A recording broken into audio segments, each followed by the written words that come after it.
Good morning everyone, কেমন আছেন সবাই? আজকে অনেক দিন পর ভাবলাম একটা মিনি ব্লগ শ্যুট করি।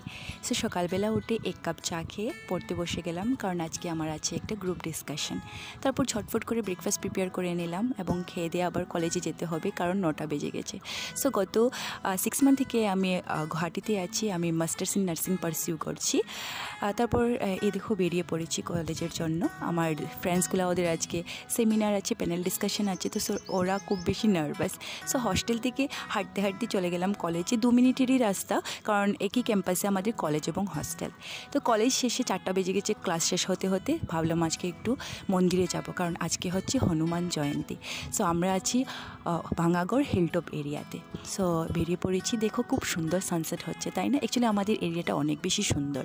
তো আমাদের জানাশোনা একজন দাদাকে পেয়ে গেছি, তো ওনার গাড়িতে আমরা হিলটপ থেকে একদম চলে আসলাম লাচিত নগরে। এই মন্দিরটা খুব সুন্দর সাজিয়েছে এবং অনেক লোকজন, অনেক দোকানও বসেছে আশেপাশে। তো আমরাও ধূপ আর প্রদীপ নিয়ে নিলাম।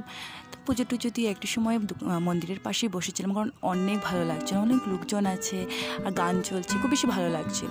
অ্যান্ড ভালো করে দর্শন হয়ে গেল হনুমানজির। অনেক দিন থেকে দেখছিলাম মন্দিরটাকে, আসা যাওয়াতেও দেখছিলাম, কিন্তু কখনো যাওয়া হয়নি। ভেবেছিলাম যে হনুমান জয়ন্তীতে যাব। সত্যি আজকে দিনটা অনেক ভালো কাটলো। সো পুজো টুজো দিয়ে আমরা বেরিয়ে পড়লাম, এখন হস্টেলে যাব। হস্টেলে আসতে আসতে একটু অন্ধকার হয়ে গেছে। So thank you for watching my video, bye by.